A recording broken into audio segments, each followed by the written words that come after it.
कहावत है, दूध का जला छाछ को भी फूंक फूंक कर पीता है। हिमाचल की सियासत में पिछले करीब एक महीने से चल रहे घमासान के बीच जहां एक और जुबानी हमला थमने का नाम नहीं ले रहा है, वहीं कांग्रेस अभी भी इसी पसोपेश में है कि हिमाचल में लोकसभा चुनाव के साथ होने वाले विधानसभा के उपचुनाव में किस चेहरे को मैदान में उतारा जाए। इसकी मुख्य वजह है हार का मुंह नहीं देखना। इसलिए ऐसे चेहरों को जनता के सामने प्रस्तुत किया जाए जिससे जीत सुनिश्चित हो। सूत्रों का कहना है कि कांग्रेस, विशेषकर हिमाचल कांग्रेस, इन चुनाव में जीत का परचम लहराकर विपक्षियों को करारा जवाब देना चाहती है। बीजेपी ने अपने 400 पार के मिशन को सफल करने के लिए समय पर प्रत्याशियों के नामों का ऐलान कर चुनाव प्रचार भी आरंभ कर दिया है, जबकि कांग्रेस अभी तक प्रत्याशियों के चेहरों पर ही मंथन कर रही है। हिमाचल में लोकसभा की महज 4 सीटें हैं और विधानसभा के उपचुनाव में 6 सीटें। 3 जो निर्दलीय विधायक हैं उनके बारे में अभी कहना मुश्किल है, क्योंकि विधानसभा स्पीकर ने अभी तक इनके इस्तीफे स्वीकार नहीं किए हैं। इस्तीफे स्वीकार नहीं करने के पीछे भी सुक्खू सरकार की कोई ना कोई वजह जरूर है। इसे आप भी भली भांति जानते हैं। आज से करीब 3 सप्ताह पहले हिमाचल कांग्रेस की प्रभारी प्रतिभा सिंह ने सियासी घमासान को देखते हुए कहा था कि वे अब चुनाव नहीं लड़ना चाहती हैं। उन्होंने तो यहाँ तक कह दिया था कि उनकी बला से चाहे टिकट किसी को भी दे दो। फिर इनका बयान आता है कि वे चुनाव लड़ना चाहती हैं। प्लानिंग की तरह इन्होंने अपनी गेंद हाईकमान के पाले में फेंक कर कहा, फैसला हाईकमान को लेना है। अब ताज़ा अपडेट ये आ रहा है कि मंडी सीट पर संभावित प्रत्याशियों के नाम की लिस्ट में प्रतिभा सिंह के बेटे और सुक्खू सरकार में मंत्री विक्रमादित्य सिंह का नाम शामिल हो गया और यह नाम सबसे आगे चल रहा है। सूत्रों का कहना है हिमाचल में लोकसभा चुनाव के लिए टिकट फाइनल करने की रणनीति में बड़ा बदलाव हो गया है। शनिवार को दिल्ली में हुई हिमाचल कांग्रेस की कोऑर्डिनेशन कमेटी की बैठक के बाद स्क्रीनिंग कमेटी की चर्चा में मंडी संसदीय सीट पर प्रतिभा सिंह की जगह विक्रमादित्य सिंह का नाम जोड़ दिया गया। बताया यह भी जा रहा है कि कांग्रेस प्रभारी ने बैठक में ये कहा कि पार्टी के सर्वे में विक्रमादित्य सिंह का नाम सबसे ऊपर चल रहा है, इसलिए इन्हें टिकट दिया जाना चाहिए। लेकिन चर्चा यह है कि चेहरों में यह बदलाव शायद बीजेपी प्रत्याशी कंगना रनौत को देखते हुए लिया गया है। ऐसे में विक्रमादित्य सिंह का नाम मंडी सीट पर निर्विरोध हो गया है। अब देखना यह है कि कांग्रेस हाईकमान क्या डिसीजन लेता है। अब यदि हिमाचल की अन्य 3 सीटों की बात करें तो कांगड़ा सीट पर पूर्व मंत्री आशा कुमारी का नाम सबसे आगे चल रहा है, जबकि हमीरपुर सीट पर ऊना के पूर्व विधायक सतपाल रायजादा का नाम पहले से ही लगभग तय हो चुका है। शिमला सीट को लेकर अभी पेंच फंसा हुआ है।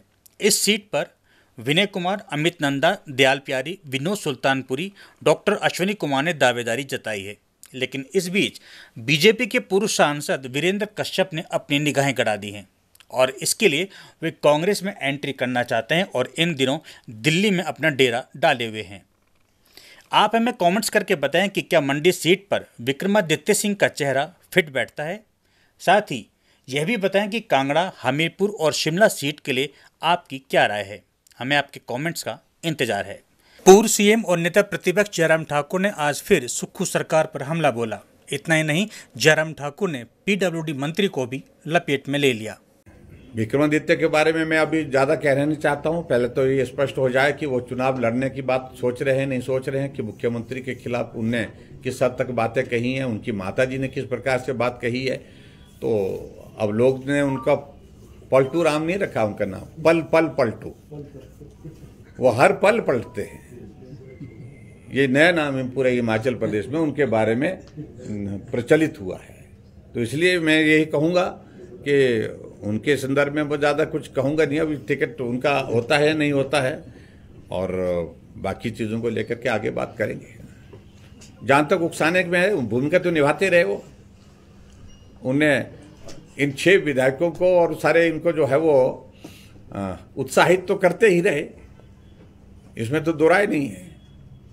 क्योंकि प्रतिभा सिंह सरकार के खिलाफ बोलती रही, विक्रमादित्य ने त्याग पत्र दे दिया, तो उत्साह तो देते रहे जो ऐसे विधायक जो कांग्रेस से नाराज थे, और फिर उसके बाद अपने आप यू टर्न लेकर के पीछे खड़े हो गए। तो उसमें मैं उनकी भूमिका बारे में थोड़ा बाद में बताऊंगा, ज्यादा बेहतर रहेगा। थोड़ा 14 विधायक की जो बात कर रहे हैं वो आने वाले समय में सार्थक हो जाएगी। देखिए, एक बात कहूं मैं, ये सरकार नहीं रहेगी, नहीं रहेगी, नहीं रहेगी।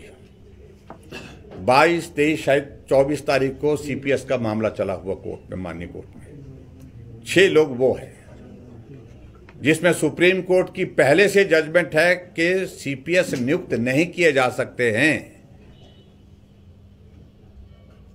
ये गैर संवैधानिक प्रक्रिया के माध्यम से ये बनाए गए हैं। सिर्फ समय का इंतजार करिए। 6 वो लोग चले जाएंगे तो फिर सरकार बताओ हमको कैसे उनकी रहेगी। मुझे नहीं लगता है कांग्रेस का सरकार का भविष्य अब हिमाचल प्रदेश में उज्जवल है। जिस तरह से एक माहौल खड़ा करने की कोशिश कर रहे हैं मुख्यमंत्री जी और उनके मंत्री लोग कि सरकार को गिराने की कोशिश हुई है, मैं बड़ा साफ कहना चाहता हूं ये सरकार है ही नहीं। आज की तारीख में सरकार गिर चुकी है, नजरों से भी और बहुमत से भी।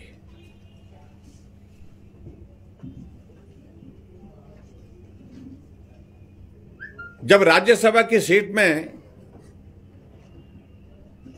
इनके 43 विधायकों से संख्या 34 पर पहुंचती है और भाजपा की 25 से 34 पर पहुंचती है और अंततः भाजपा की जीत होती है, तो नैतिकता तो ये बनती थी कि मुख्यमंत्री को त्यागपत्र देना चाहिए था, क्योंकि उनके नेतृत्व में सरकार राज्यसभा में जीत दिलाने में वो असफल रहे। बहुमत होने के बावजूद भी वो हार गए।